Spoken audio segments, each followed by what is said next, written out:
ওই সোশ্যাল মিডিয়ার জন্য। অ্যাকচুয়ালি ওদের প্রতি কার কোনো আবেগ নেই। আমি এটাই বলার চেষ্টা করছি, কৃষ্ণকের প্রতি কোনো আবেগ তখনই কারো ছিল না। এটা সোশ্যাল মিডিয়া হট করে এলো, এখন সোশ্যাল মিডিয়া যেটা তাকেও যদি একটা বাস করা হয় যে এরকম নেমুনের হাতে, সেটা দেখেও এখন 50,000 কমেন্টস করা শুরু করে দেয় যে বাপরে সমাজটা কি নোংরা, এই সেই। আরে এটা তো আমার বলা বক্তব্য এটাই যে এগুলো সোশ্যাল মিডিয়া আসছে বলে তোমার মধ্যে হট করে এরকম মনে হচ্ছে, বাট এটা কি ক্ষণিকের, অ্যাকচুয়ালি কোনো আবেগ নয়। এটা জাস্ট তোমার সামনে কোনো নির্মম বা কোনো কিছু ভিজুয়ালাইজ করানো হচ্ছে। তোমার চোখের সঙ্গে যখনই কোনো হট করে কোনো জিনিস ভিজুয়ালাইজ করা হয়, তোমার চট করে এরকম মানসিকতা তৈরি হয়ে যায়, কি খারাপ হবে। আর যেই মুহূর্তে আমার পরের মুহূর্তে কবি সমস্যা কোনো ক্লিপ চলে আসবে, তখন দেখবে আবার অন্যরকম হয়ে যায়।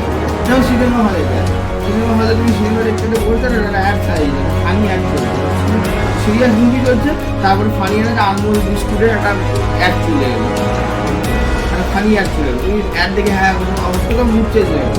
তার মানে কি তোমার মুড পুরোপুরি চালিত হচ্ছে, ওটা তোমার ভেতর থেকে মুড হচ্ছে না, মুড